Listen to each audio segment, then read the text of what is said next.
afternoon.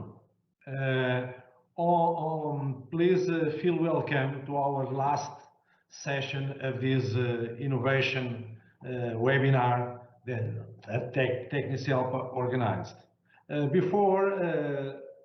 Before jumping to the webinar, I would like to say some words about Tecnicelpa. The association is 41 years old, and during these years we have been running several events like international conferences, 25 that we have organized till now. During this conference we have more than 600 scientific works that were presented. We have also published 66 technical magazines, and every year we organize 4 to 6 training events. That is our main target, or our main objective is to give training or to provide training to our members. In these conferences that we organize every second year, we try to share knowledge. That's the main target, share knowledge, and also to create connections and create a friendship between our members and also the people working in the pulp and paper and forest business. In what concerns our magazines, we try to cover also all the areas, and they are published and distributed to our members and also to our people, to other people. Concerning the training is organized in the following way. We listen usually at the end of the year we listen our members, and then based on their opinions we organize the training program for the new year. We try to cover all areas related to pulp, to forest, pulp, paper, and also the health and safety and other important issues for our business. Concerning the innovation talk where we are today in this webinar, this is the last one. It was a set of 4 webinars that we tried to cover the innovation that we have found and to present you the innovation that people are able to present. Today, the chairman, so that's my next topic, is to introduce our chairman, in this case, chairwoman, that is Teresa Presas. And let me say some words about Teresa. Teresa has more than 30 years in the pulp, paper, and the forest industry. After working for Tetra Pak, she has been running CEPI, the European Confederation for the Paper Industry. She also served as non-executive director in paper companies, and today at Navigator. She remains connected to the sector, having been 4 years ago a co-founder and member of the advisory board of the World Bioeconomy Forum that promoted the conference 15 days ago in Belém, Brazil. Teresa has always promoted with commitment the sustainability of our sector, which is very important for us. So enjoy the event, and Teresa, the word is on your side, and take care of our webinar. And thank you very much. Thank you, Vitor. Thank you very much. You can hear me, I suppose. Thank you, and I am delighted to be here, and very, very happy that you have invited me to participate in your innovation talks, a very interesting, timely, and useful event. Yes, there's a problem here. Oh, okay. Yeah, okay. I'm sorry, we're only going to be 3 because Paulo Pereira da Silva could not make it at the last moment, but the 3 are the best ones. So let me just go back a little bit. 10 years ago, by the day, by the date, practically. The pulp and paper industry in Europe adopted its 2050 vision, and that meant to achieve 80% CO2 reductions and at the same time create 50% more value for the industry.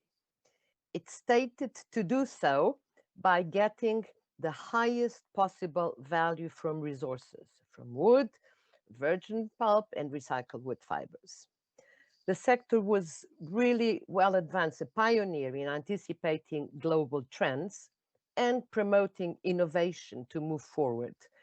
At that time, out of a very difficult economic situation, and also with policymakers for whom industry didn't really matter.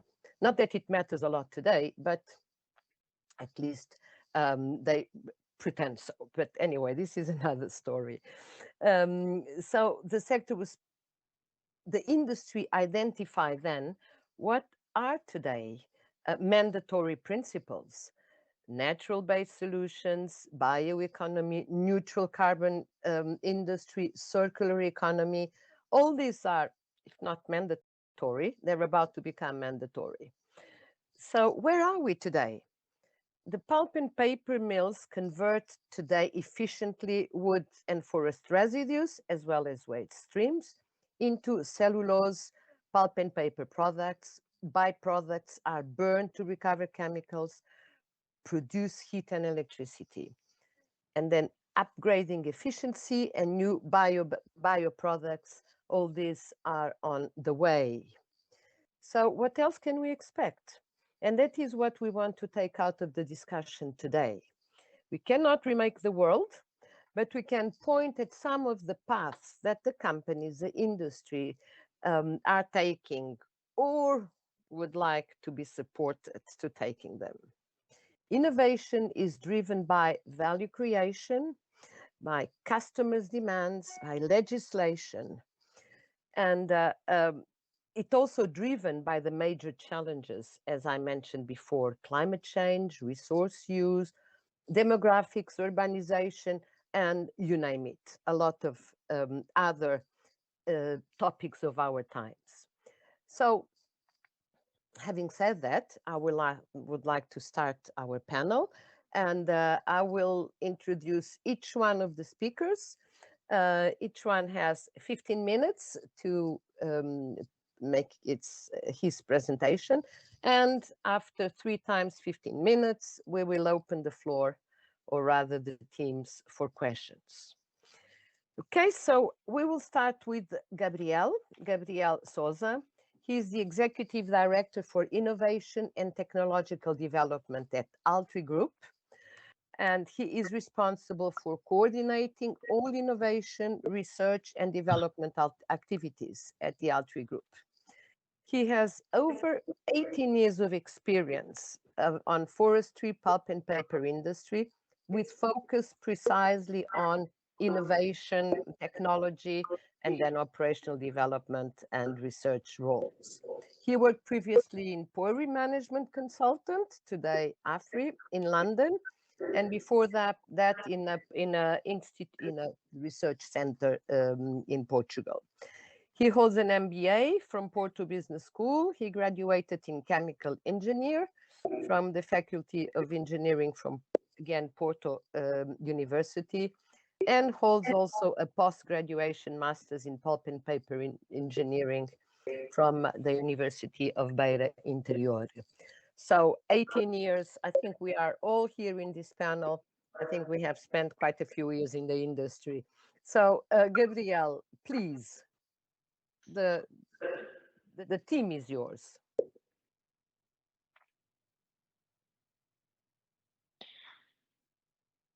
Okay, thank you very much, Teresa, for the kind introduction. So glad to be here. Glad to be here in these innovation talks to talk a bit about, innovation, which is a big word and typically not associated with the pulp and paper sector. But I think that we have here an opportunity to showcase what we best can do regarding novel things, new ways to think about the sector.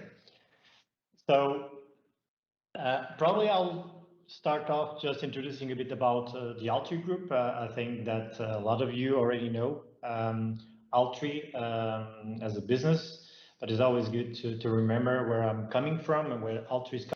So just to give you a snapshot of the company, so ALTRI is a pulp paper, so a pulp producer that has 3 main pulp mills in Portugal. So we have 2 pulp mills, which is Saltejo and Selvi, which have around 1 million tons of bleach hardwood kraft pulp. And now we have also, of course, Kaima with dissolving wood pulp production. So we're mainly a pulp producer, and of course, on top of that, we also have forest operations. So I also have a company dedicated to manage forest resources and forest procurement or wood procurement.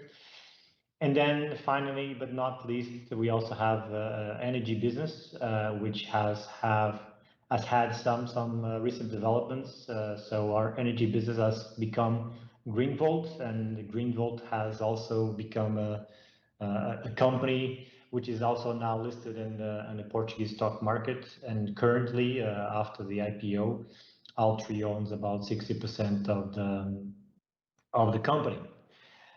So make it more visual. So all our operations are based in Portugal. So we have 3 mills, as you see there on the map, located in the center of Portugal, closely connected to the forest resources that you can see in the dark green areas of the map. And then we also have our energy, biomass energy production units located, integrated even in our pulp mills. And then we also have one smaller biomass dedicated power plant located in the center of Portugal in Mortágua. In terms of our business and sales, we mostly sell pulp to Europe, again from Portugal to Europe, but we are also a major exporter from Portugal to China. This is mostly due to our exports of dissolving wood pulp that goes into to man-made fibers production units located in China.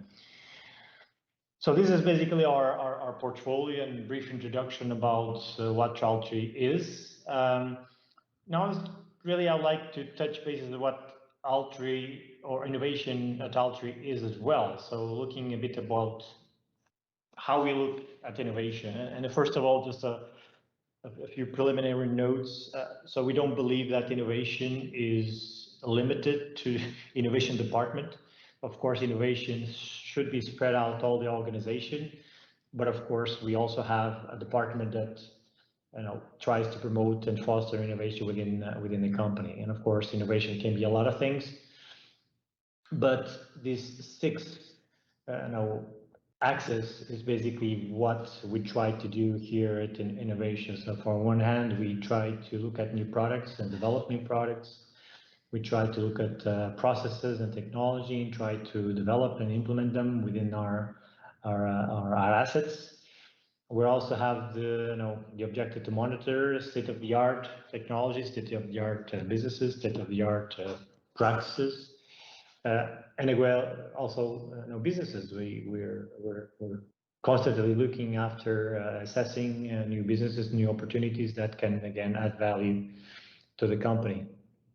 And finally, not least, we have these 2 other components which are also very important. So intellectual capital. This is a very capital-intensive industry, but it's also a very knowledge-based intensive industry. So we need to keep updating ourselves and keep promoting intellectual capital within the organization, and that's something that we tend to do. And then in the end, we also have a consolidation of research and development and innovation activities, which is also what we do. But I'll probably stop there for 1 second just to mention that, of course, R&D is part of what we do, but it's just one of the tools that we have at the disposal of innovation. So innovation is not R&D. R&D is a tool that serves the best of innovation, because in the end, innovation in ALTRI has the objective of promoting practical things that can add value to the organization. And that's is a nuance, but a very important one. And of course, I mentioned about the value creation, and again, innovation for us is really simple if you try to break down all the main components of value creation. So we have what we call economic value creation, where we try to look at productivity, cost, quality, and price of our products. And of course, if we touch bases on each of these subcomponents, we will add value, economic value to our operations. And this is something that it's since the beginning of our innovation department that we try to focus on these elements. So that's one type of value creation. The other type of value creation I briefly mentioned about is the human capital value creation. This is twofold. And in one hand, we try to deepen our expertise and knowledge that can support our current operations, but also can support to add, again, the economic value that we seek, because we cannot go into economic value if we don't have the knowledge and insights for that. And of course, in the end, we also strive for a continuous improvement culture that pushes to the next level. One important thing related to this economic value, and I think that there's probably 2 times here in the presentation I'm going to touch bases on a quote coming from Ursula von der Leyen, which has to do with innovation, has to do with R&D. And this is also very important for us. And I think that I like very much what she said a couple of months ago in relation to what we do here in Europe in terms of investing in science. So she said basically that we're good making science with money, but not that very good making money with science. And I think that that sentence goes well in what is ALTRI culture. So we try to, of course, to add human capital, to add a lot of things into the picture, but in the end, we are a business, and the business needs to be sustainable in different ways. And of course, economic value creation is one of the ways to create sustainable, businesses. And of course, if I look to our sector and to what ALTRI is looking at and what is pursuing, we need to go into the basics. And the basics is that we work within the biomass industry, we work within the wood processing industry, and everything starts from there. This is the raw materials that you start to look at. This is the materials that we have, and the simple question that we have and make every day is how can we make better, how we can make a wider diversity of products, how we can make more efficient processes coming from the wood, from the raw materials that we have. And of course, within raw material, we already know that it's composed of different components, and these different components have the potential for different types of applications, different types of different products. Of course, currently we sit on the upstream of the value scale, in the sense that we produce pulp out of wood, which is a commodity business on its own, which is basically a cellulose-based commodity that serves the pulp, the paper, the packaging, the hygiene, and also the textiles. But we know that there are other sectors that can be tackled within different types of components of the wood, like lignin, hemicellulose, and extractives. Of course, it's not an easy pathway to get there, but this is the simple equation that we're looking at, coming from our raw material, which is renewable, it's bio, it's sustainable. How can we transform that into other products and other opportunities? And that brings me nicely to the final topic that I had here in my presentation. Is really, okay, this is the strategy, but how does it look like in terms of what we're focusing on in terms of the current projects? And before I get into that, I would say that our projects are not, even though they're innovative projects, we are not trying to tackle businesses that are not related to what we do currently. So basically, we're not trying to invent a new iPhone, so to speak. We try to tackle areas that are at least adjacent to the areas that we're currently working on. And this is the 4 axes of areas that you're trying to tackle, which is basically pulp and new fiber products in one hand, We also try to tackle cellulose specialties. We also, again, circular economies is the main topic, and we're trying to make valorization of waste and side streams within our processes. And in the end, we're also looking at new processes and technologies that can add value to our pulping mills. So these are the four themes that we're currently working on, and within these themes, we of course have ongoing projects. I'm not going to talk about all of them, just to give you a few examples of projects, publicly available information that projects. There are several others that we cannot disclose as much. But we have these two projects which are related to a new value chain, which is the textile value chain. So we have a EU-funded projects on the BBI JU with several other partners, with the Metso Spring and the Navigator Boku and VTT. That basically we're trying to develop new ways to get man-made fibers coming out of the solid wood pulps, but also paper-grade pulps that can be different alternative raw materials to produce man-made fibers that can be used then into the textile value chain. Besides that EU initiative, we also have an internal or Portuguese-based initiative where we connected and cooperated with two institutions that are key for the materials and textile industry in Portugal, which is CENTI and CITEF.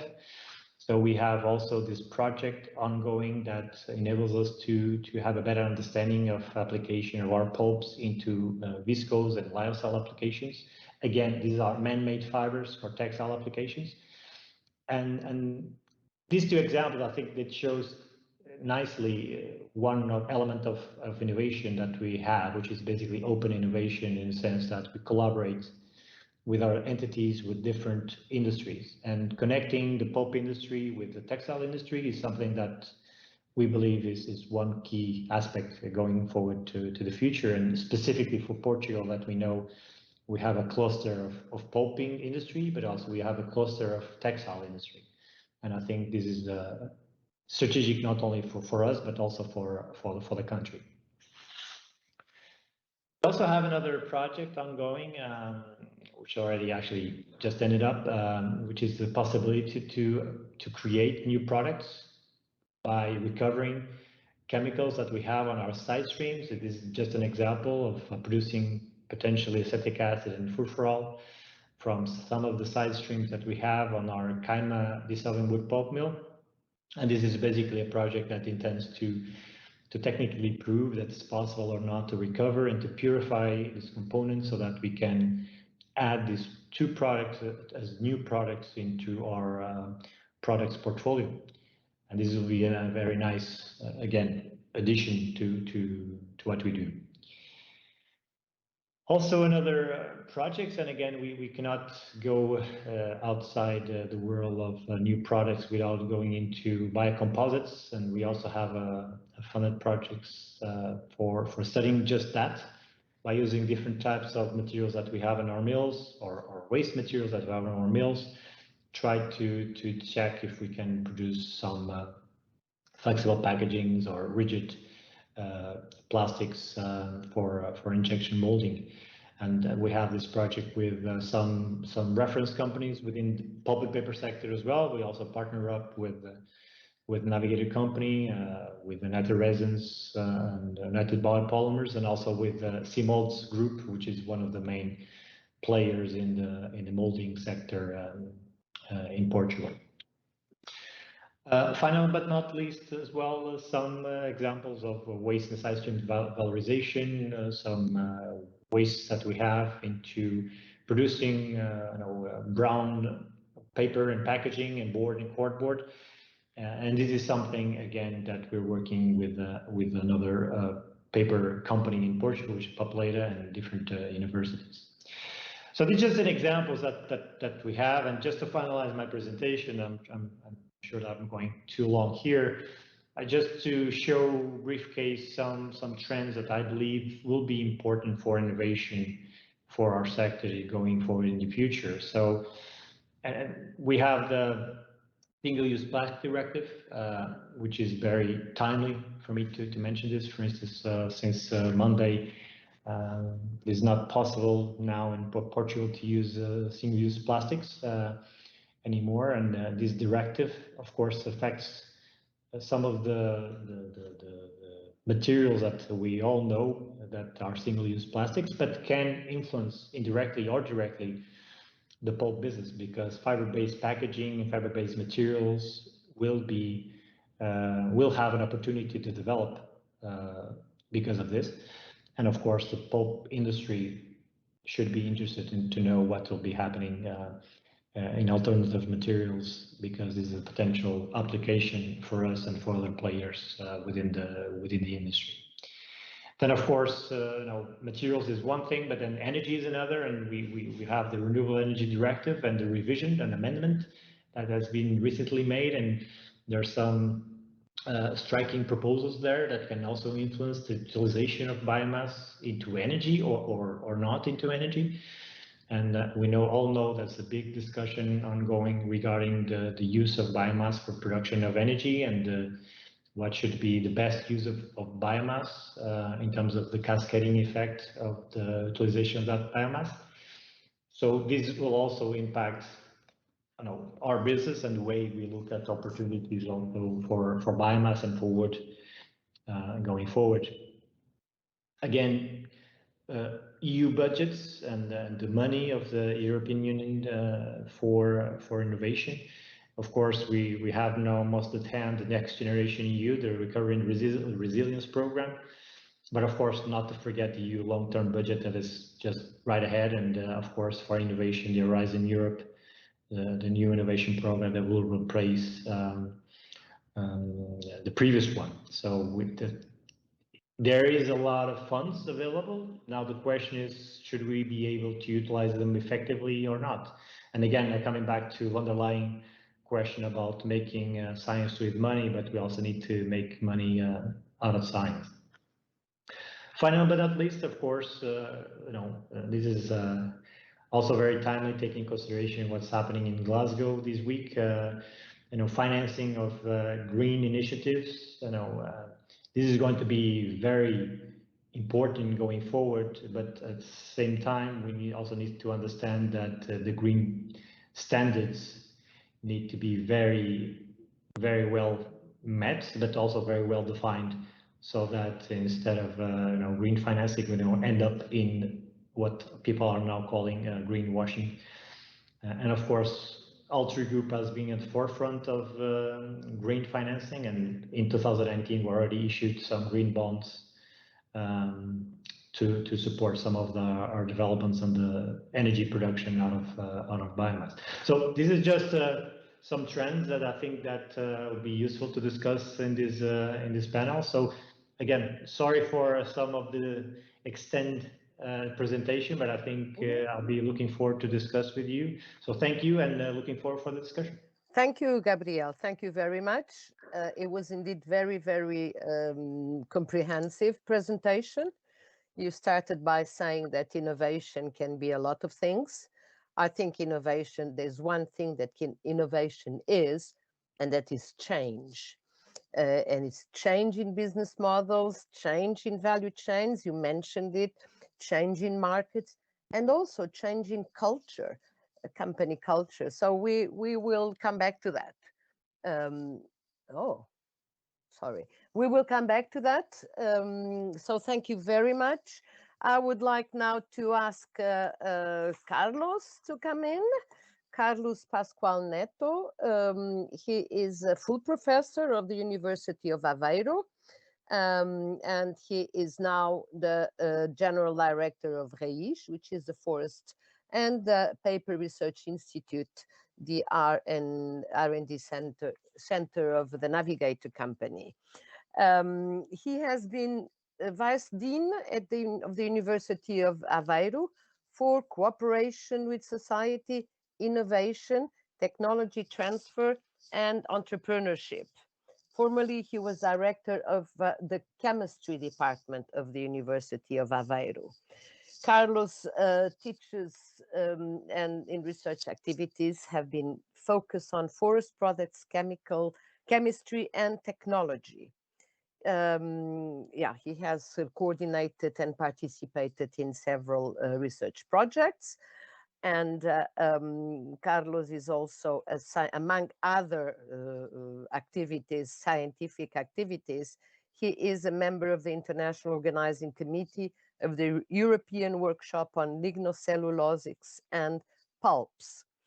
He is also the president of the Scientific Commission of Tecnicelpa, who is our host today. So just to add on, Carlos graduated in chemistry at University of Aveiro, and he had several high-level certificates and diploma at the Institut National Polytechnique of Grenoble. So Carlos, please. Thank you, Teresa, for your nice presentation and kind presentation, I should say. My talk is more oriented, more prospective, and focus on R&D, obviously having in mind always that we need to reach market and we need to convert science into money, as Gabriel was referring about. And I will speak a little bit about next slide, please. About forest-based biorefineries is the pulp and paper industry challenges and opportunities. Next slide, please. Brief. This will be a very short presentation. A brief overview of what I'm talking about. First of all, a brief context about our changing world. Next, I will speak about this concept of pulp and paper mills, biorefineries, and I will share with you some ongoing projects and activities at Teresa and Navigator company. Just a couple of examples within the context of a big project that is now going on, that represents an investment of about 15 million euros during 4 years, and involving many universities and R&D centers, national and international R&D centers. Finally, I will finalize with some final remarks. Next, please. So a couple of words that are most quite actual, since we have our COP conference running out in Glasgow, in Glasgow, and it's always very important to remember that our world is changing very quickly, and if you want to have to leave a sustainable planet to our children and grandchildren, we need to modify our economy, the way we use the planet resources, the way we live, and obviously the heritage for future generations. Global warming is a reality. A neutral carbon economy is mandatory, and we have also this plastic issue. We do not want to leave a plastic planet for our children.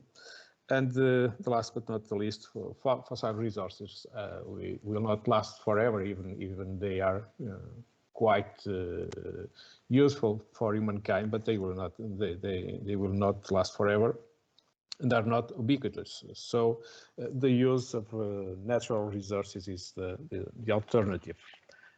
Next, please.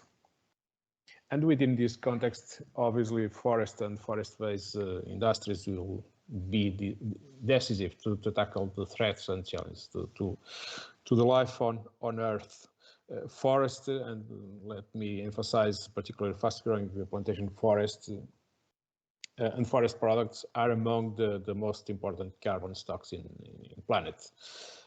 Also, wood is a versatile renewable material. It's using in many applications: building, furniture, paper, packaging, hygiene, chemicals, biofuels, energy, and so on and so on. So potentially, all the products that you nowadays get from fossil resources, mainly for oil, may be produced from wood and biomass. And paper, since we are speaking about our industry, paper and wood derived materials and products, we need to remember that they are renewable, biodegradable, recyclable, carbon neutral. So they are the materials that will support the future circular bioeconomy. Next, please. And going now to our pulp and paper mills, our pulp and paper mills convert, I should say, in an efficient way, wood and forest residues into cellulose pulp and paper products. I should say paperboard, tissue, market pulp, and so on, textile fibers, and so on. The byproducts so far are mostly burned, as you know, to recover chemicals, to produce heat, and the upgrading efficiency and new bioproducts is on the way, with many initiatives going on different parts of the planet, in different countries, in different regions, by different companies. But we need to go farther and to use more efficiently the wood and biomass that you transform in our mills. Next slide, please. And in addition to pulp and paper products and energy, there is a great potential to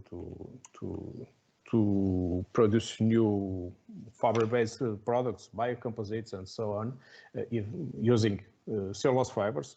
If you convert part of this, the black liquor in the craft process, obviously, part of this black liquor, we can get lignin, methanol, for example.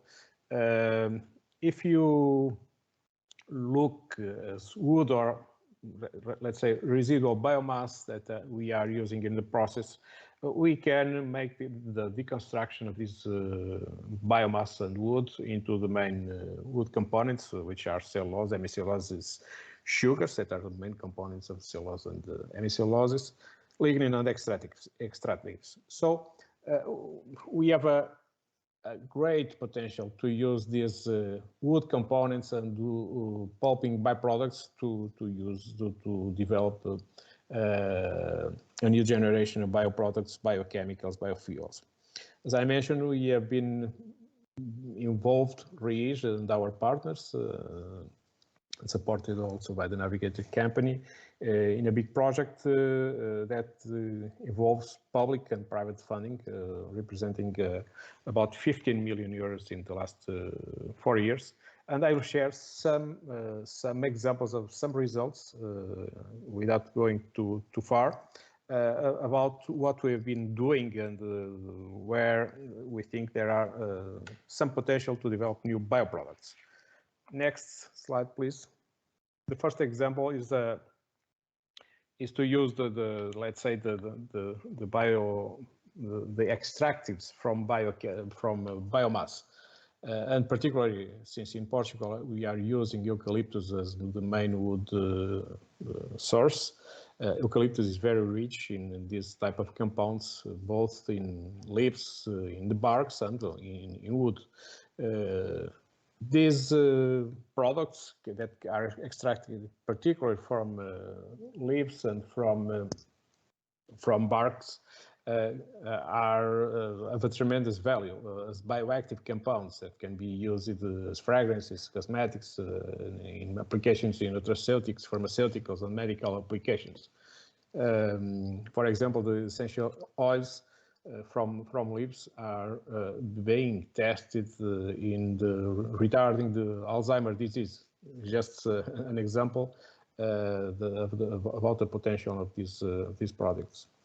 Triterpenic acids from eucalyptus leaves, eucalyptus biomass leaves and bark may also be used in pharmaceuticals, nutraceuticals, and cosmetic products. So we are working on the integrated extraction of this process by different technologies to extract and purify these compounds. We have a couple of patents pending on this topic. Next, please. Lignin, as you know, is also a very interesting bioproduct. During the pulp production, we convert only about 50% of the wood biomass is converted into pulp and paper. The other 50% that contains about 20 to 30% of lignin are burned. So our proposal is not to use all the black liquor, but if you use part of this black liquor, we can extract a lot of lignin. This lignin is a very interesting material that is the starting point from many applications. For example, for chemicals like vanillin and serine that can be obtained from lignin oxidation.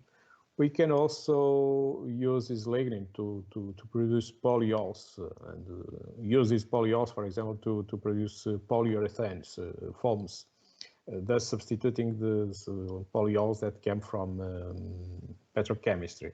And this is just a couple of examples. The other main component is sugar, sugar-based products. Sugar, we can get sugar from cellulose and hemicellulose just by making the hydrolysis of residual biomass, some byproducts from the pulping process. And we can get these sugar syrups, mainly composed, in the case of eucalyptus, wood and biomass, mainly composed of glucose and xylose. These sugar syrups can be used as platform chemicals, as a source, as a precursor for many applications. Next, please. The sugar platform is well known as a precursors to biofuels and biochemicals. This is a strategy pursued by the European Union. Here at Teresa and Navigator, we have been looking to some of these potential applications of sugars. As you may understand, there is a lot of applications that can be looked from when you start from forestry residues. For example, we can extract some of these sugars, not completely degraded, but still preserving partially the oligomeric structure, and to extract prebiotics like xyloligosaccharides that can be extracted directly from wood or directly from wood pulp, particularly bleached pulp.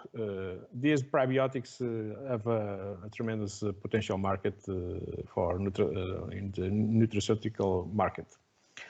Taking the sugar syrups, they can be converted, for example, by microbial fermentation into bacterial cellulose, for example, which is a very interesting material. I'll share you some information about that. These sugars can be converted, for example, into alcohols, and we have the well-known bioethanol that can be used for directly as a fuel, but also converted and use it to jet fuel, and we are working on that topic. Also, sugars can be serve as feeds for some bacteria convert it by intracellular fermentation into bioplastics like PHAs, like polyhydroxyalkanoates. These PHAs are very interesting materials because they are completely renewable, completely biodegradable, and for some applications, particularly for single-use plastics, with a short life cycle, they can be very, very important. And we are working also on that with some universities. Next slide, please. The example of bacterial cellulose, which is not very well known in our, let's say, in our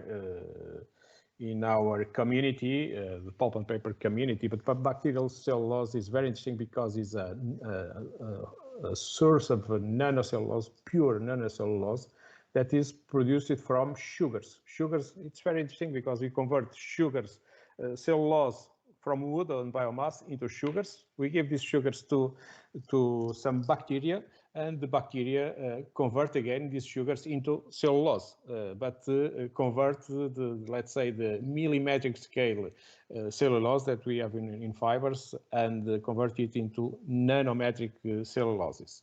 And I think this is really a sleeping giant, because it can be used in many applications, including new advanced materials.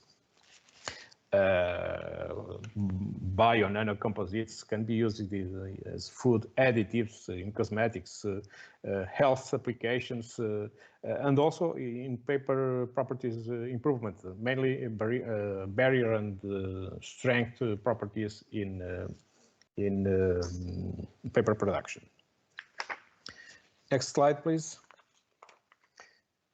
Another very interesting application is the using of cellulose fibers, pulp as such, and to use these fibers, for example, to produce biocomposites by blending cellulose fibers with thermoplastic products.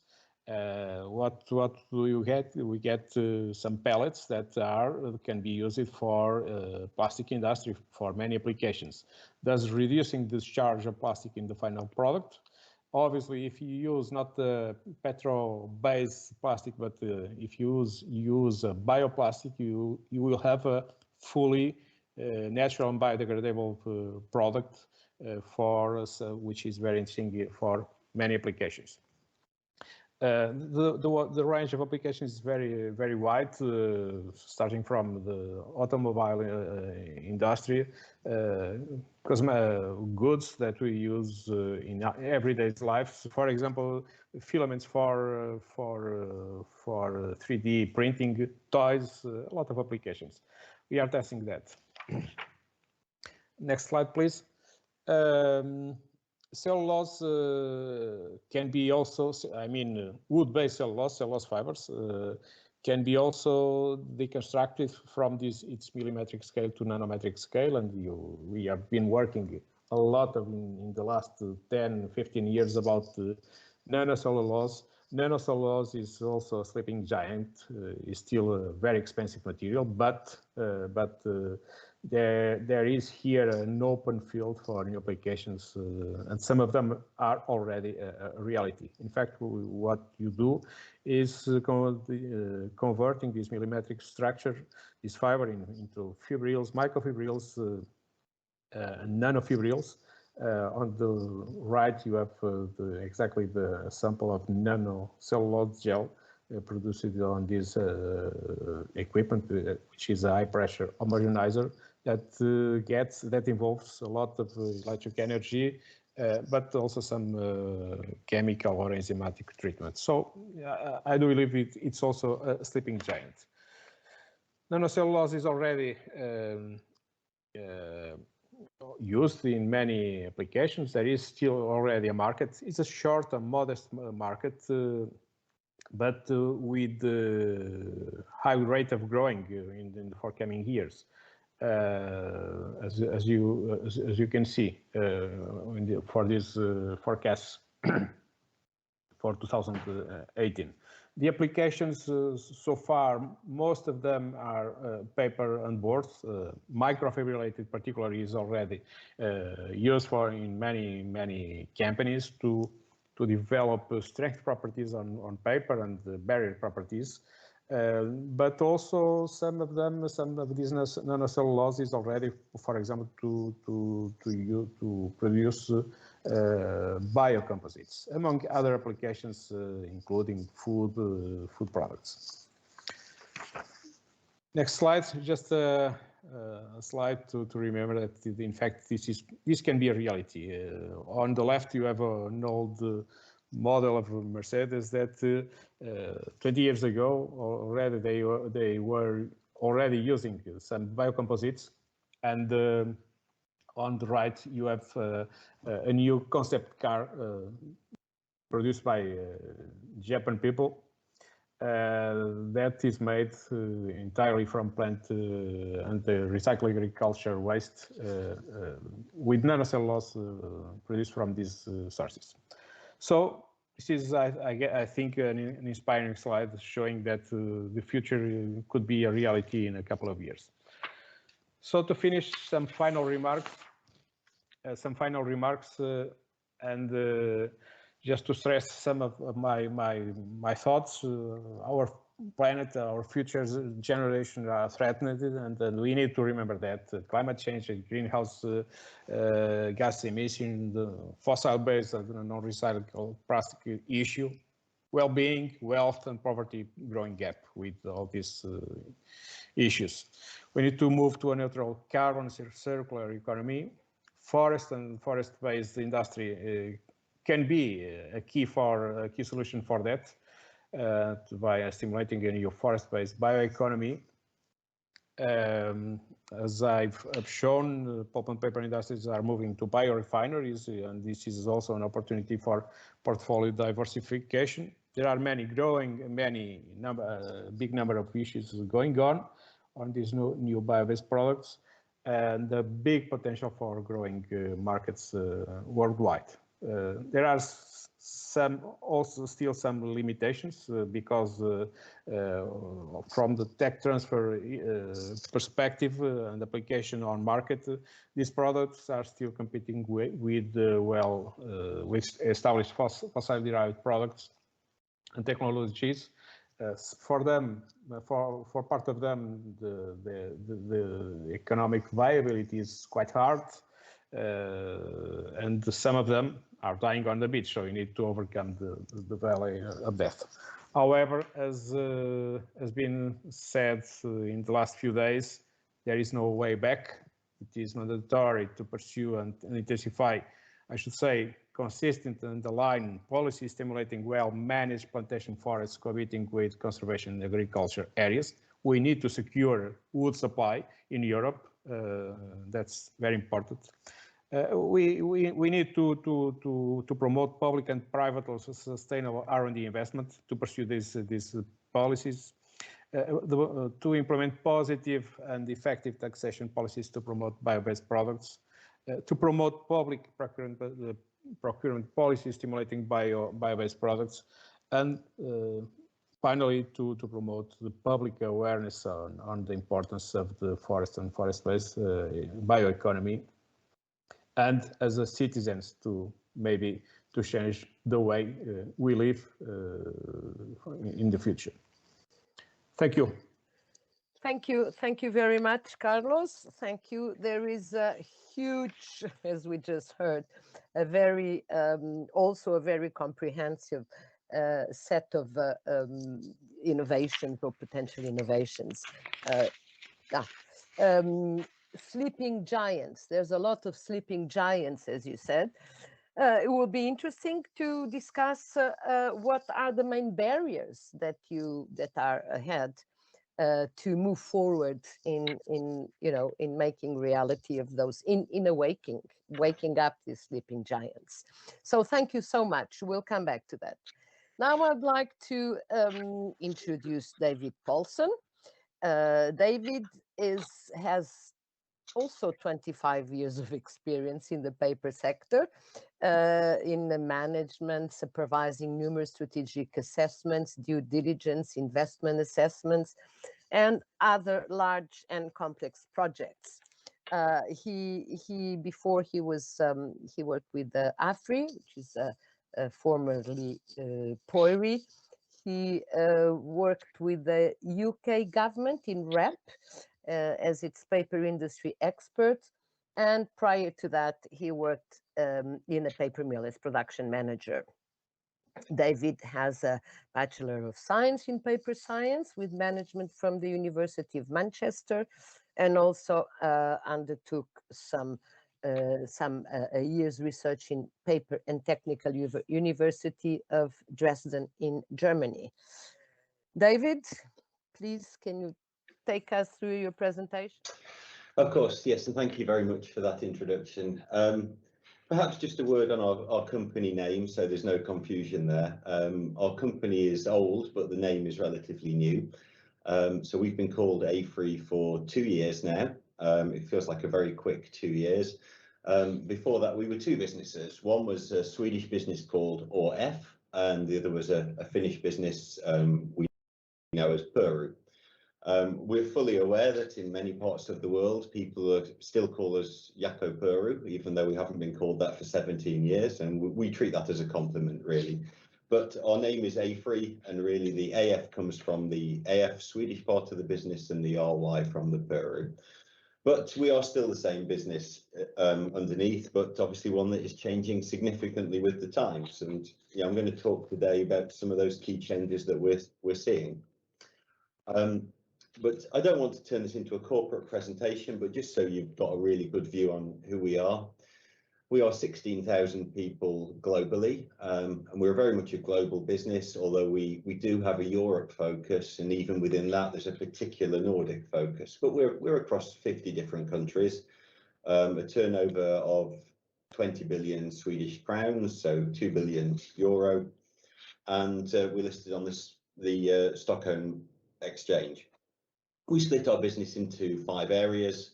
The first 4 you can see on the screen in front of you are really engineering parts of the business. I sit in the management consulting part of the business, where we now have over 500 management consultants working in energy and the bio industry, of which I lead the work we do in the paper sector. Now, today I was asked to speak on the way where we are seeing developments in the pulp and paper sector, and we're certainly in an ever-changing world, but when we really look at what the paper industry is and what the pulp industry is, we are still utilising the same fundamentals that we've been utilising for many decades. Paper is formed on a moving fabric. It then goes through a press section, a drying section, and we reel it up. When we make pulp, we use the same either mechanical fundamentals that we used many years ago, or the same sulfite or sulfate processes. But the changes within that are massive. You know, we all know that there are many developments that are really changing the world, but the fundamentals remain the same. But we do think there's a fundamental that may change the way we look at, the way we work, and the way we think about the industry, and that's digitization. Now, there has been an awful lot of talk on digitization, and you may have heard terms like digitization, big data, digital transformation, smart industry, industry 4.0, data analytics. And I've certainly heard those terms a lot in recent years, but there's an awful lot of fluff around what people are saying, especially from people that don't know and understand our pulp and paper sector. And as was mentioned, you know, a lot of people on this call today have spent many years in this sector. We know the intricacies of it. We know how, you know, to us, our industry is a little bit special. And when people start talking in very general terms about digitization, it can cause more confusion than it can cause benefit. Now, at AFRY, we've spent a lot of time working on digitization in recent years, and we've been working with our clients to really see where the true potential is. And over the next few pages, I hope to give you some perspectives on that, and I will do my very best to not turn it into a sales pitch. We really want to just sort of talk around the background area here. So let's go back a long way, and we often talk about industrial revolutions or the industrial revolution, but in practice there have been at least 3 industrial revolutions, and we believe that we're entering a 4th industrial revolution, and I know many people agree with that. If we go back to the first industrial revolution, that was way back in the 18th century. Some people say it happened in 1765. I don't really understand how you can put an exact year on it, but in practice, the first industrial revolution was about the advent of coal mining, the generation of steam boilers, and the mechanization of manufacturing.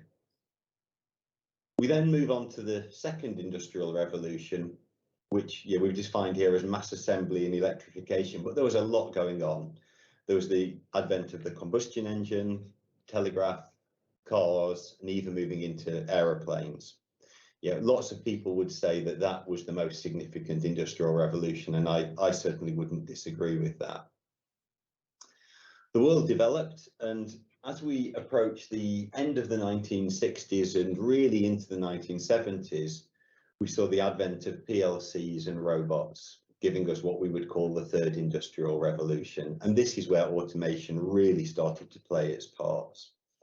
And robots really changed manufacturing and started to change the world that we live in.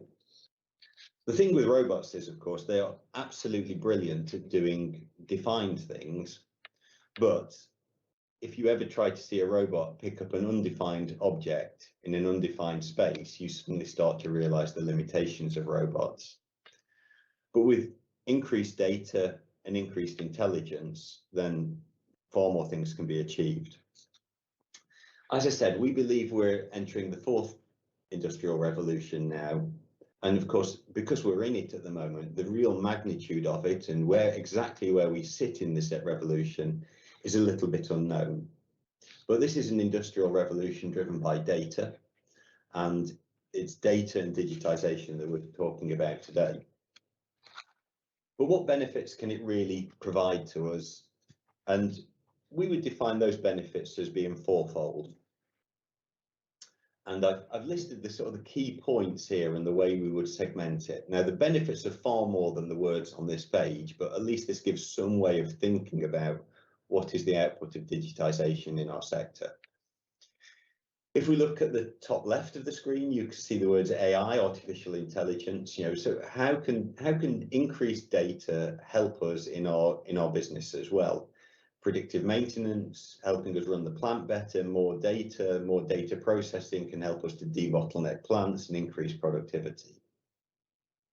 In the bottom left, then there's digitization can also improve our levels of automation, our levels of connectivity, the IoT, so the Internet of Things systems, automation around logistics, automations around processes.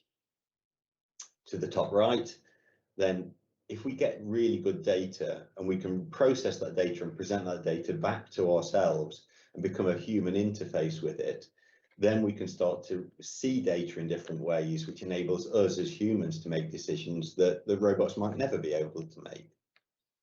And finally, onto virtual sites. We've seen some degree of 3D visualizations, but the ability for this is going much, much further. Certainly, obviously, in terms of designing plants and the start of a process, but also in training people how to run businesses before they even exist.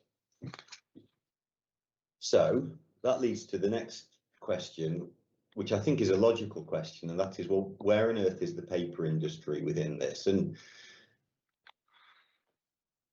this is a graphic that we put together based on lots of things that we've been seeing in the sector, lots of analysis that's been undertaken by other parties, analysis that's been undertaken by ourselves. And really, when we bring it all together on the graphic, if we start at the bottom left, fundamentally, the businesses at the bottom left are those which are really operating in very similar ways to they did before any degree of digitization. And then going up to the extremes at the top right, such as, media is the classic example. This is a business that has been turned inside out and upside down by the advent of the digital era.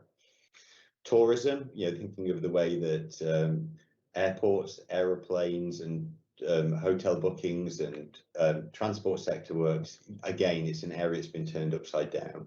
Banking, perhaps not quite to the same extent, but certainly is vastly different to where it was because of degrees of digitization. And the key message that we'd want to point out here, and really, if you remember nothing else from this presentation, I'd like you to remember this, and that is that we see the pulp and paper sector sitting right in the middle of this. It is neither the most digitized nor the least digitized sector, but it has more data at its fingertips, or potentially at its fingertips, than almost any other of these sectors. You know, we've all seen pulp mills run, we've seen paper mills run, we can see the degree of data that sits in and around it. And we fundamentally believe that the industry isn't using that data as well as it could do. If you look at every business on that list to the right-hand side of the pulp and paper industry, the vast majority of major companies in those sectors have a CTO on the board of on the operational leadership team of the businesses, a central technology officer. There are very, very few paper mills that have a central technology officer, and perhaps that'll give you some view about the way that we are judging data within our sector. But getting to digitization is a process, and and we start at the bottom left, and if we work our way from the bottom left of this arrow through to the top right, let's see really where we are. Well, do pulp and paper mills have smart systems? Do we have instrumentation that's well noted? And I think we can really tick that box very, very well. There are many sensors, there are many process analyzers, there's really good condition monitoring. We are linking that data together. We tick the box. But as soon as we move to the next stage to say, well, is this data integrated? Does it go through some kind of infrastructure where we can really utilize it and get the best of it and really view it in the best way? I think we already start getting to some sort of quite big question marks. Then when we move to the next point to say, well, have we got this in terms of real-time visibility where we can view it, where things start to get optimized because of the data that we're getting? Again, some ticks, definitely some crosses and lots of question marks.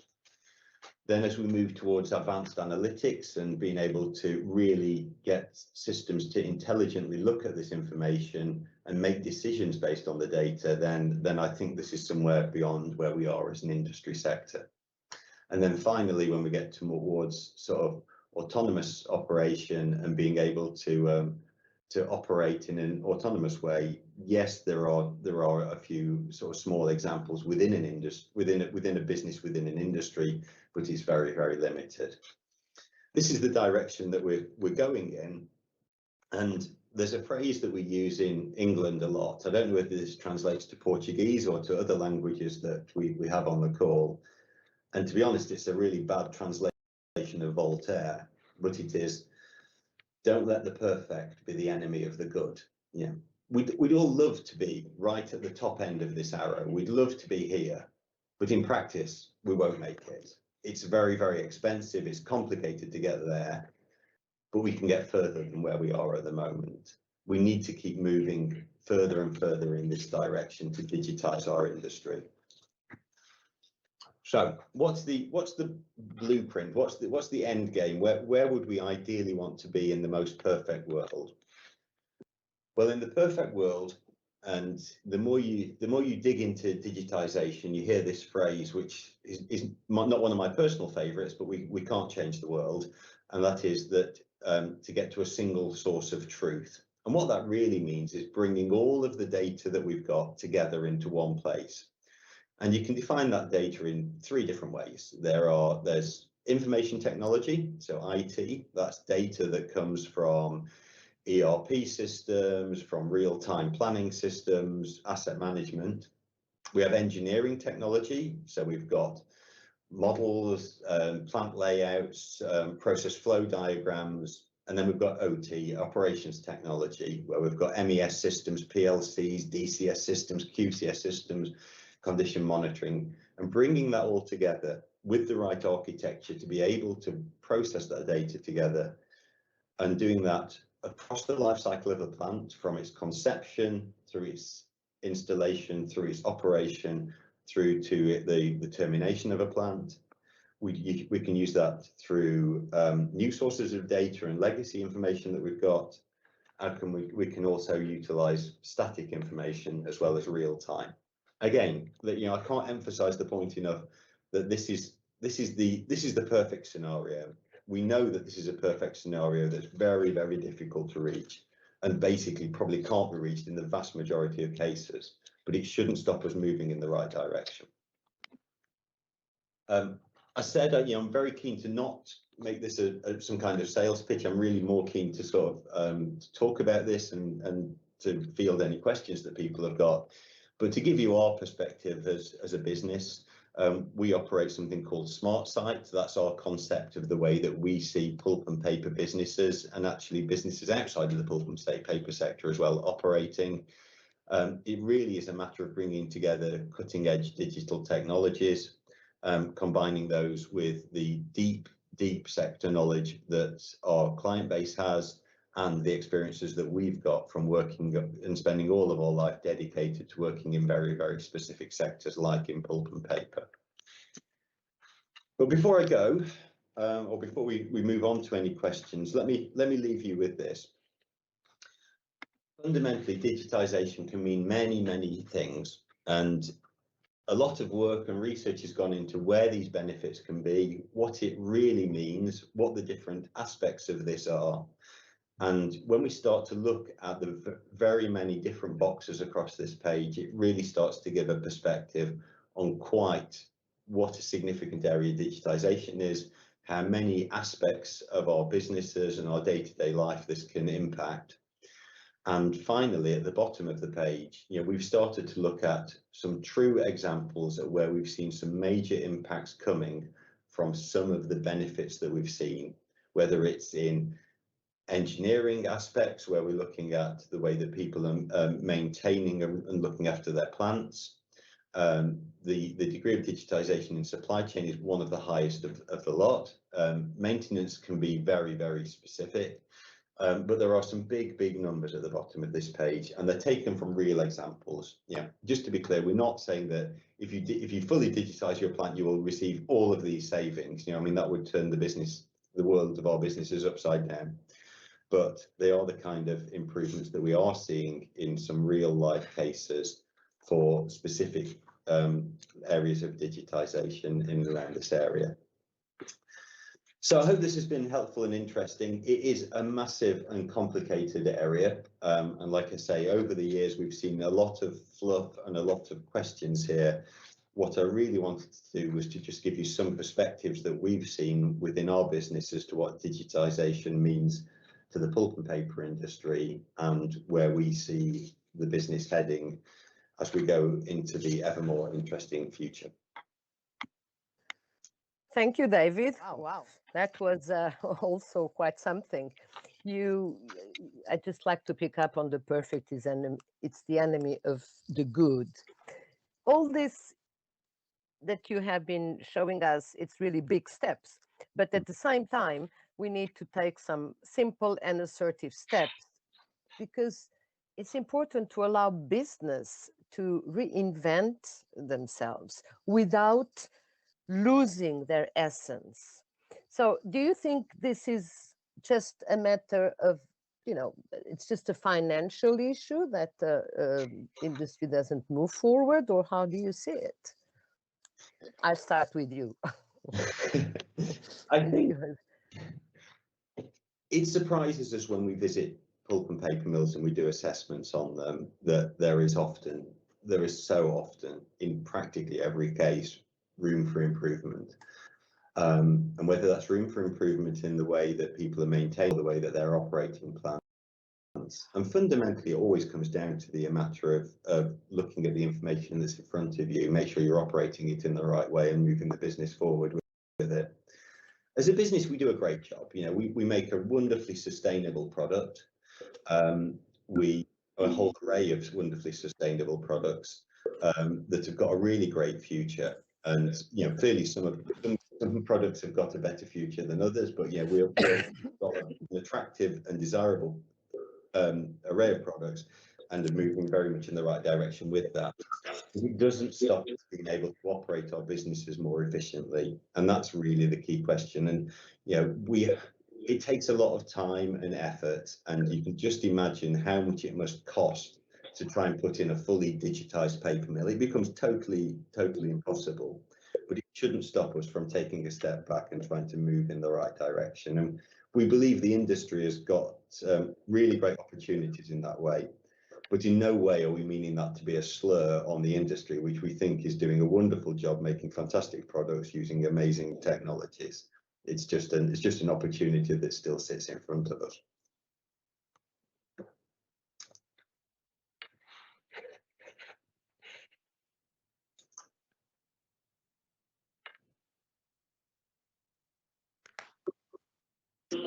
Scoop. Sorry. It was I was muted. No, I think this. Yeah,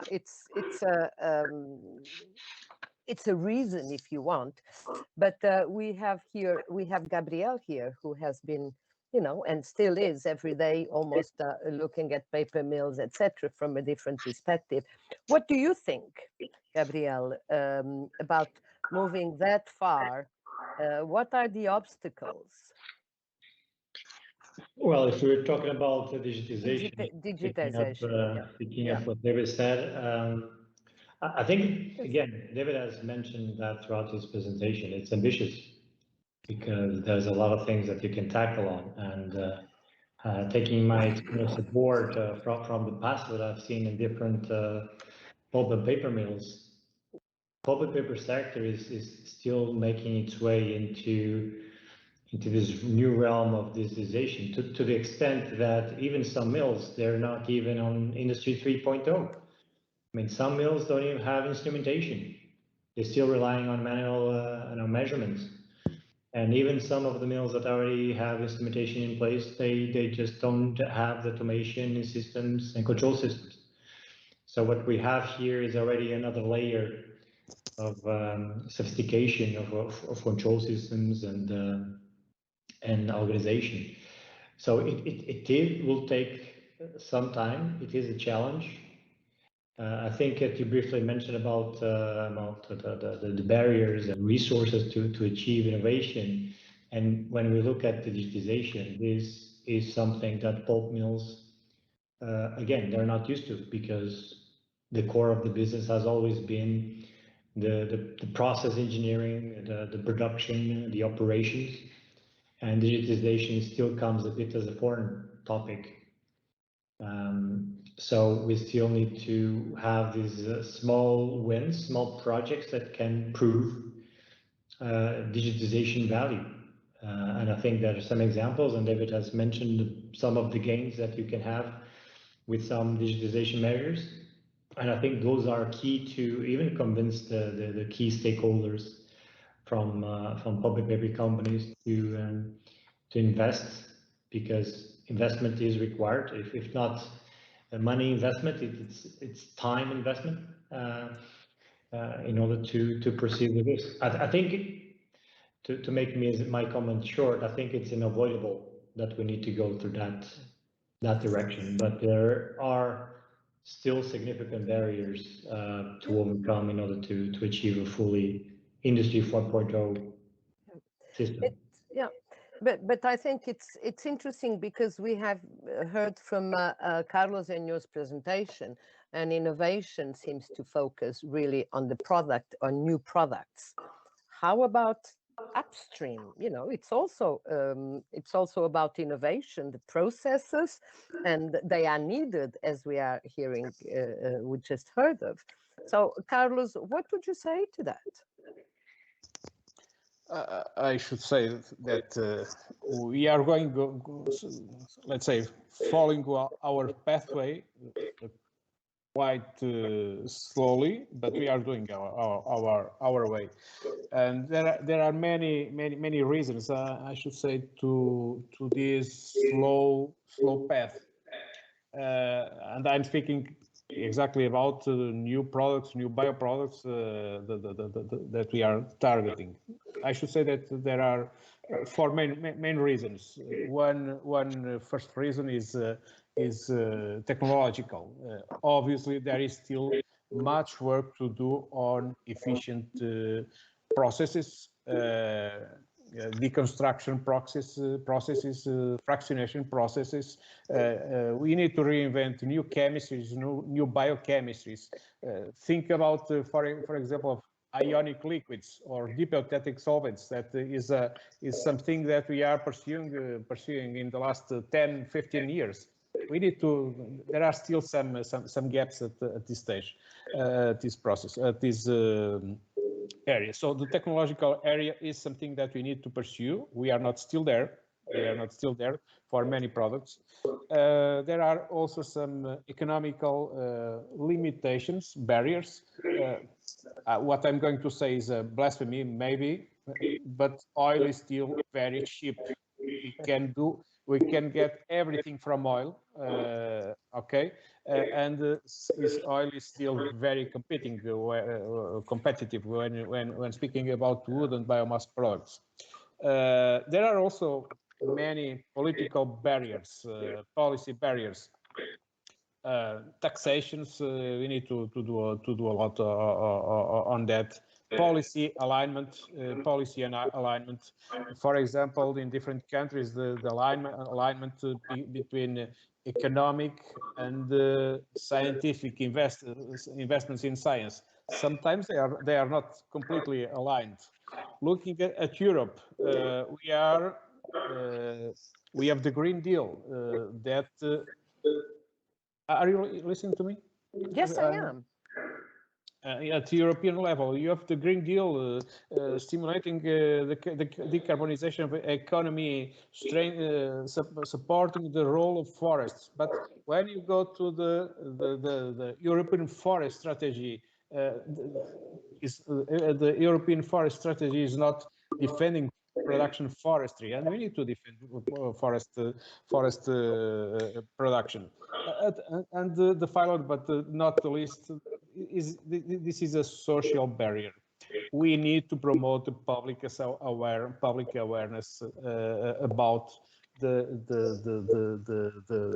importance of using the consumer of using bio-based products that are recyclable, biodegradable, and so on, and carbon neutral. So there, I think these are the 4 main points. You are muted, Teresa. Sorry. I said, yeah, but we've all been here for many years, which is said, and we always have claimed that for decades that our sector is the most sustainable sector, as you are saying right now, and we need to. You just said that we need to communicate to the public the benefits of bio-based products, but we have not succeeded. How are we going to come back now and tell the public that the message across? It doesn't even seem that it has gone through policymakers, as you just mentioned. So of course we need to say that, and it's no point in all these bio-based products that we've been talking about if the public doesn't uptake them. But how to do this? I know you don't have the solution, but maybe it's time that the whole industry aligns on this. But it's been decades. I fully agree with you. The pulp and the paper industry has been a successful story in the last decades. So there is no much need to communicate. Now we need to communicate, and there is an opportunity to that. Mm-hmm. Okay, let me just come back to this. Both of your companies are developing products that in a way pertain to other sectors, correct? Textiles, even cars, new products, food, pharmaceuticals, etc. How are these sectors reacting to that? If they, are they following it? Is it interesting for them? Can they help in putting forward and in communicating those benefits? How are they reacting, Gabriel? It's a very good question, Teresa. I think they are reacting very well. I think I can mention somewhat things that we do is try to develop new products and new processes that at some extent they are a bit foreigner to the type of things that the industry typically does. And so one thing and one trend that we are seeing and that we're trying to apply is really to be open about innovation and bringing to aboard different companies and different sectors. So being that the end users of the products that we're trying to develop, or bringing technological developers that can help us accelerate the technology to get to where we want. So typically we have seen more and more this trend, and even if I look to what we do, I think the majority of the activities and initiatives that we'll be having is basically based upon that model, in the sense that we are part of the equation, but we're not the single solution to the problem. So we need to bring someone else to the table, being that technology companies, end users, even academia. Sometimes not easy to manage, a lot of stakeholders. So we try to be as focused as possible. So again, it's an example that I bring from the things that we're doing. We don't try to have a lot of people, but we like to have selected people and selected companies that can help us achieve our targets. And we have had some success stories, and different sectors have been quite open to our initiatives, which just shows that there is appetite for across industries innovation.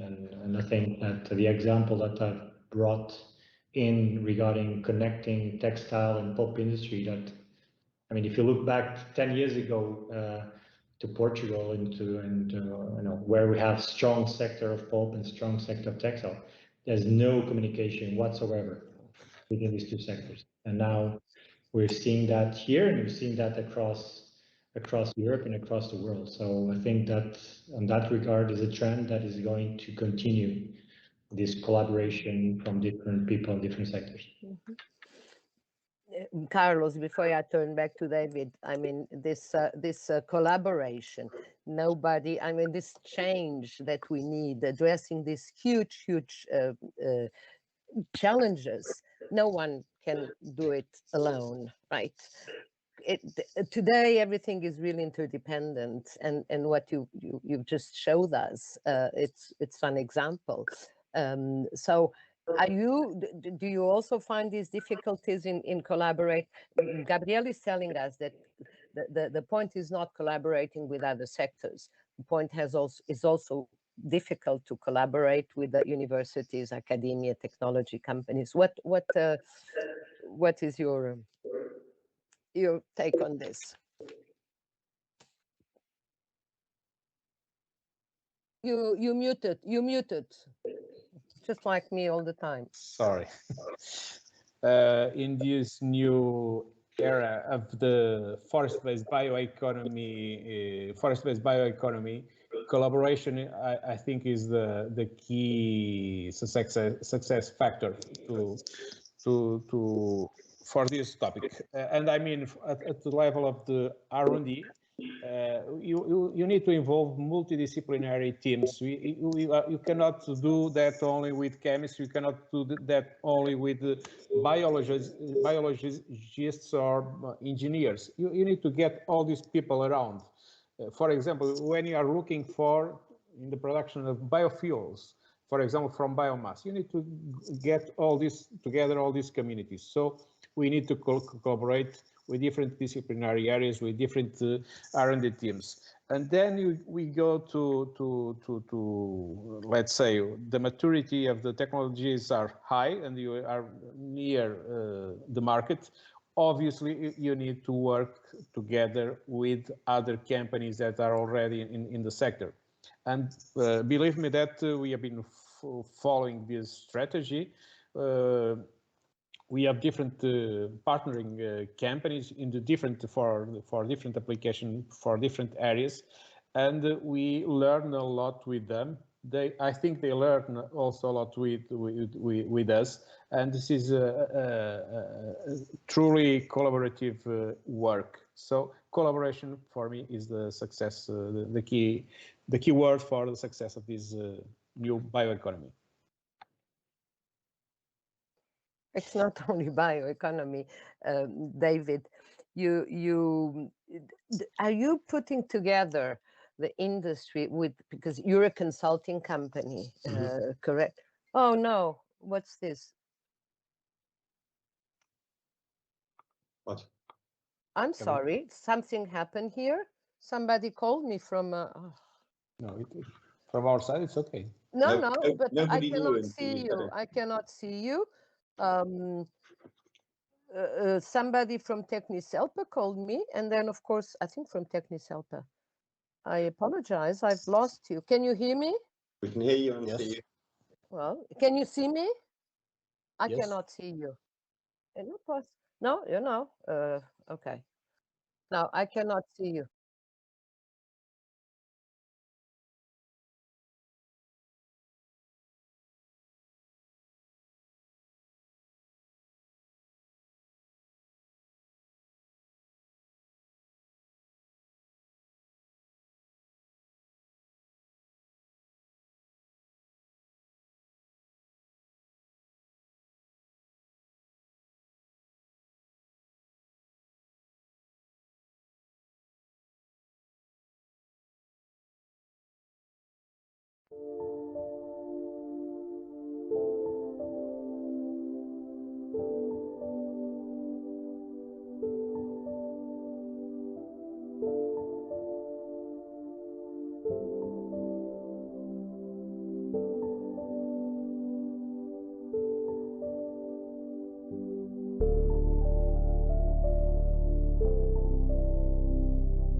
In and you were all gone. I'm sorry.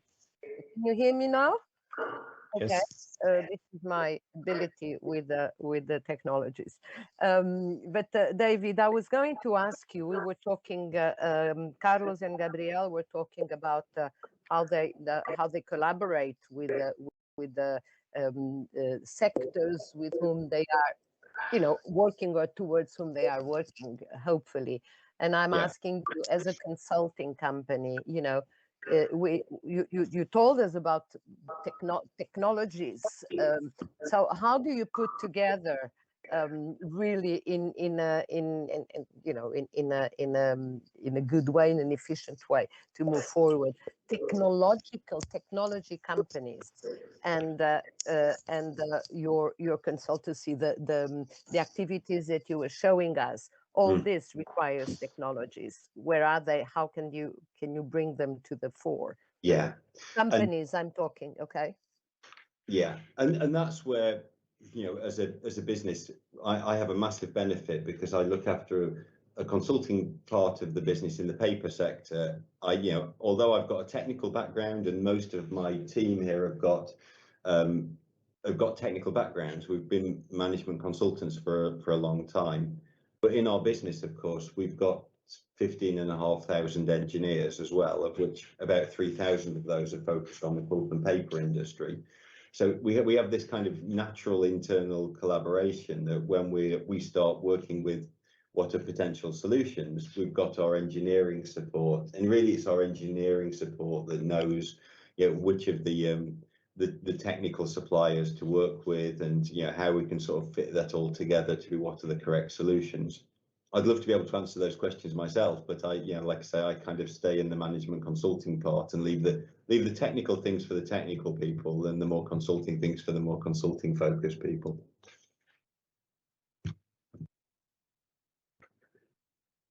Mute again. Let me just come back to innovation. You were talking to us about a number of new products. How about paper? I mean, we're a paper industry. I didn't hear anything about paper. Any projects that you can tell us about, and innovation on paper?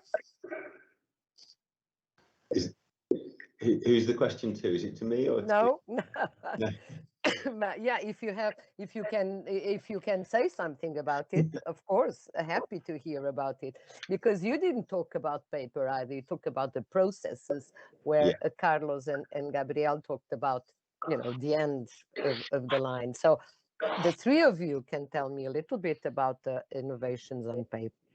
Okay, well, as I was speaking, I'll just continue for a moment or two. And I specifically chose to speak about digitization for two reasons. One is that we think it's the biggest thing that's impacting us all.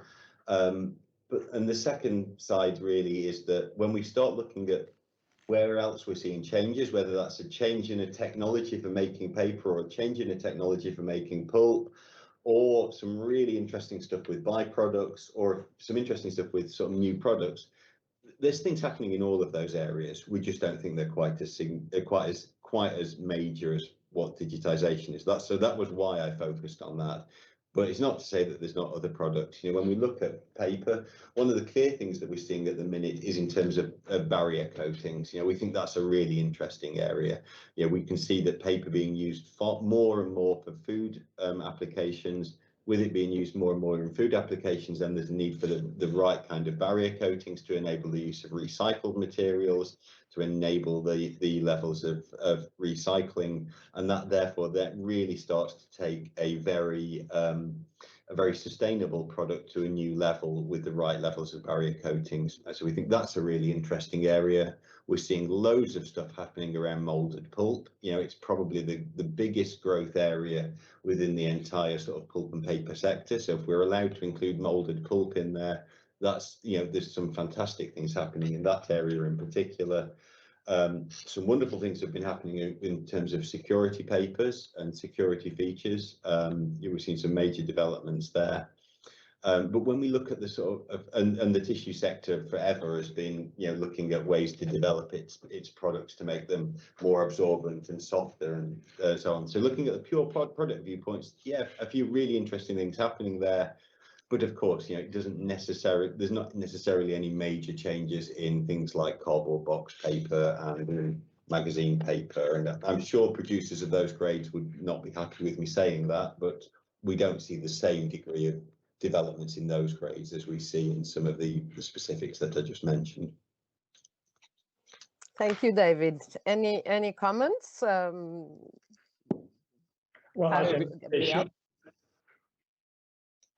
Gabriel, please. My comment will be short because ALTRI is not a paper producer. Not a paper producer. But of course, we supply the paper industry, and of course, we're monitoring the developments and trends within the paper industry. And again, David mentioned a bit about those trends, and we know that graphic papers, it's on decline. So we also need to prepare our pulp products for other type of applications beyond the graphics. And of course, tissue is one obvious application, but there's other interesting applications, like David said about molded pulp that we're monitoring and watching.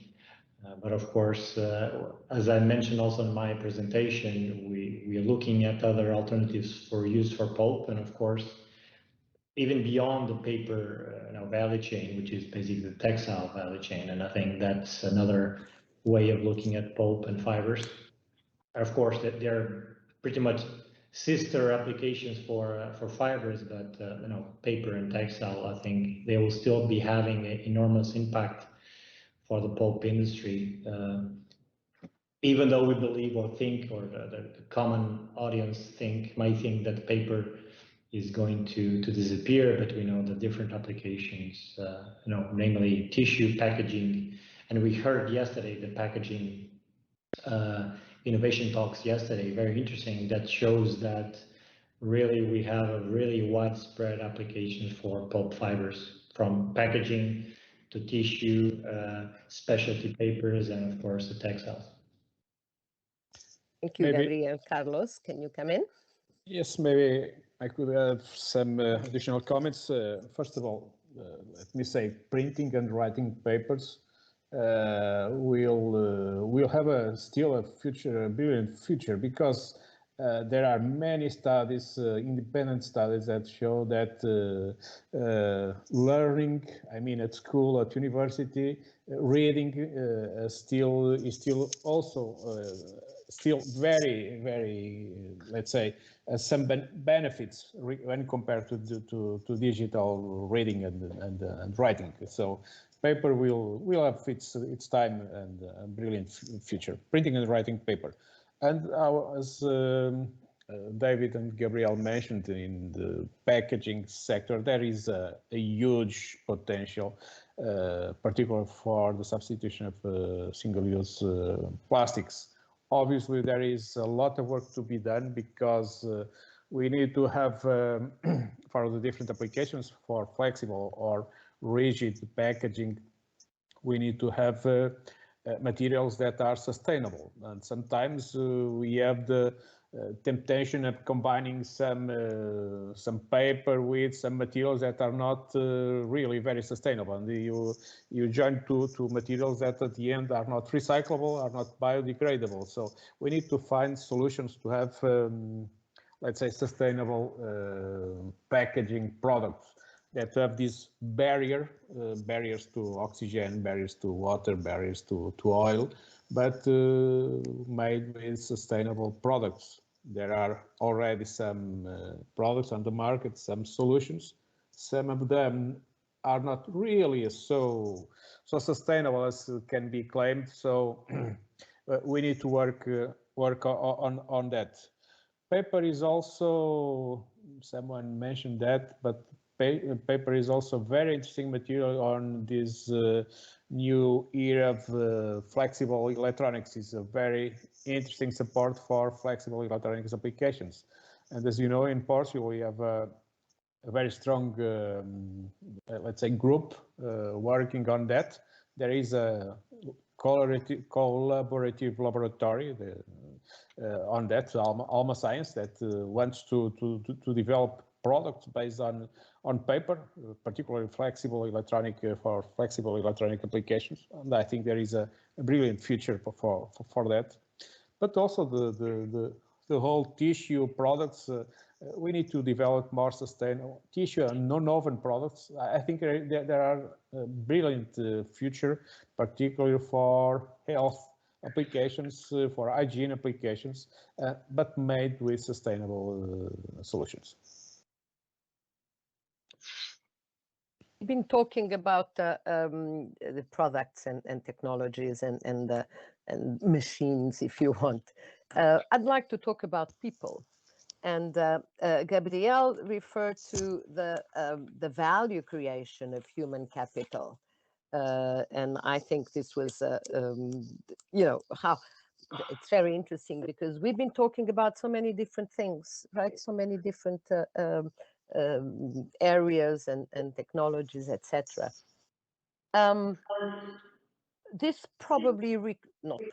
requires new skills, new competences. How are you addressing it? Is it really so? Is it just the competence that you have in the companies that can switch to new areas, or do you have to really look for new skills, new competences, new people, and is it easy? Because what we were saying, and Carlos just said, mentioned all this future for the pulp and paper industry, all this needs to be communicated. We've been saying for many years that the industry is not so sexy. So how can we get all these new people and new skills that we need, Gabriel?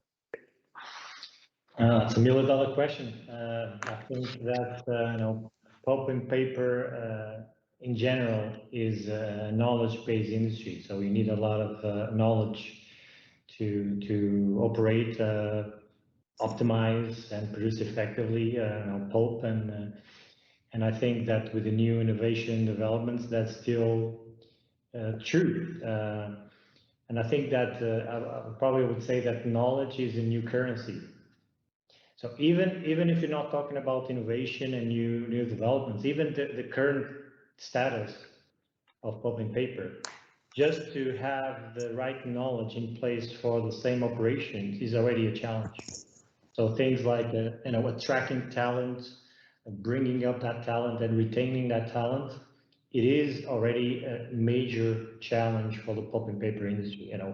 Like it was said here, because of communication or because of society has changed, the pulp and paper sector is not as sexy as it once was, even in countries that are typical producers of pulp and paper. So we have already the first hurdle, which is in order even to maintain our own operations, having the right skills and right people is already a challenge. And again, when that comes to developing new products and having innovation in place, then we have another set of challenges, because we do need new skills that are not the same that we need to maintain and operate the pulp mills. That's for sure. And it can start from basic understanding of the current business, of the business that we're trying to tackle, having an overview, strategic view, and connecting the dots, having people that are able to do that. Of course, there are not a lot of those people. Of course, we tend to, and this is another benefit of the open collaboration, we can even, I'm not saying buy knowledge, but of course, if we collaborate, if we outsource some of the development to different companies, consulting firms like Davidson or academia, we can tackle those gaps. And at the same time, we try to accelerate innovation. So even if we want to train people, that will not happen, soon, short term. So we need to find clever solutions to bridge that gap. But I will agree with you, it is one of the major challenges that we have, which is bringing all this knowledge together, connecting the dots, and making something useful out of that. And that's a challenge for the management and the strategy of our companies. Mm-hmm. Thank you. David, can you come in on this? Well, what on the people side of it? Well, certainly from our business, we're still recruiting people that are exactly like me. People that have got a pulp and paper background, they've got a relevant degree. It's actually, I mean, just as a side note for us, slightly bizarrely, it's actually got a little bit easier for us because of Brexit, because that enables, and I'm no fan of Brexit at all, but the one very small benefit I've seen of this terrible decision that our country's made is it's actually enabled us to be able to bring in people from all over the world, because it's a certain skill set that's very difficult to get from within our own country. So certainly our recruitment's gone wider, but most importantly for us is we've had to recruit a whole new series of people with expertise on biofuels. It's become such an important aspect for us that we've had to bring in that skill set. And the other side for us is, and I don't only talk about digitization, I promise, but we've acquired 2 businesses in the last year purely focused on digitization to ensure we've got that skill set to complement the industry knowledge that we've got as well. But we could only do that through acquisition. You couldn't do that just through acquiring sort of small groups of people. So we have to remain the same, but we have managed to acquire other people. But the problem is the world is changing so much. People come in and people go because our client base are also moving in the same areas as well. So it's an ever moving area, but market's fluid. David, just one question before Carlos comes in, and then I have one last question for all, because just one question. Do you say digitization or digitalization? Because in your presentation, you had both. Well, you know what? We have that argument internally. It's exactly the same as if, do we call it specialty paper or speciality paper? Oh, yeah, and you hear both across the world. Okay, thank you. Carlos, can you come in on this skills and competencies issue? Yes, maybe I'm a little bit more optimistic from this on this side, because my experience, the experience from let's say the R&D and the innovation side, has been fantastic in these last 6 years since I'm here at Raiz. In fact, we had no big problems to attract people to do R&D on this area. And then when I mean R&D, is not only to work at the molecular level, it's to go to the pilot level, to put hands on the pulp, to have sometimes not good flavors and so on and so on. And I feel that these young generations feel that they are participating directly or non-directly working on this area. I mean the forest-based products, the new forest-based bioeconomy, they are contributing. Biorefineries. Biorefineries, maybe this is a quite romantic view from my side, but I do believe that they strongly believe that they are participating in the development of a more sustainable future for future generations. And just to give an example, here at Reis, we have roughly 100 people. 25 people are PhD holders, and we have been no problems to attract these people to our institute. Also, within this big project that I was speaking, where we are working on this, let's say, bioproducts and biorefinery approach, together with universities, we are training 25 PhD students on biorefinery and bioproducts. This is a very interesting legacy that we leave to our country, and the people are quite well motivated to work on that. Okay, thank you, Carlos. We're going to close, but I want to ask one question to all of you in 45 seconds. Innovation. We talk about breakthroughs. We didn't mention this word here today, and I wanted to ask, starting with Gabriel, for example, in really a few seconds, what for you would be the breakthrough for the industry? Just one thing.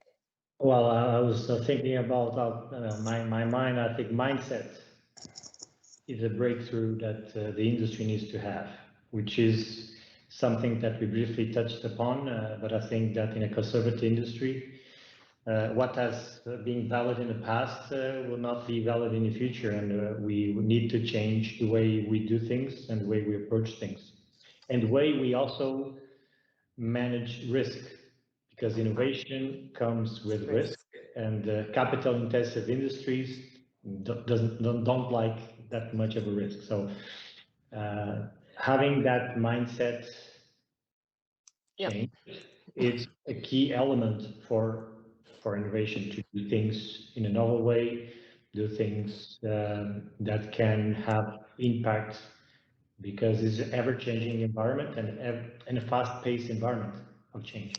It's impressive. It's impressive how things change at this rate currently. Very good.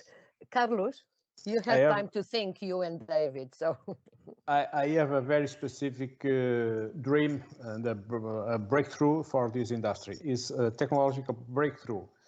The idea is very simple: to put a piece of wood inside a reactor, and we collect in different pipes cellulose, lignin, hemicellulose, and all the components, like we have in a biorefinery, in a refinery in the in petrochemistry. Excellent. Thank you. David? Yeah, I'm going to go a little bit more basic than that, but the breakthrough I would love to see, it still bothers me quite how energy intensive and how water intensive our industry is, and any major shift, anything we can do to create a major shift in that. We've made wonderful step changes, little step changes over the years, but something that could make a major change in that, I think, would be a real breakthrough. It's a renewable, sustainable product, but we can't walk away from the fact we use a lot of energy and a lot of water. That's very good. Thank you so much. There's a lot of issues that we didn't touch that I had here. You know, we talked about a lot of policies, the forest strategy, but we have biodiversity, water, you just mentioned it, David, energy, recycling, eco-design, a lot of things that we didn't have time to touch. But I want to thank you very, very much for this couple of hours that I enjoyed a lot. And I wish you that to all of you, that your dreams come true. Thank you. Have a nice evening. Bye-bye. Thank you. Bye-bye. Bye. Thank you. Bye.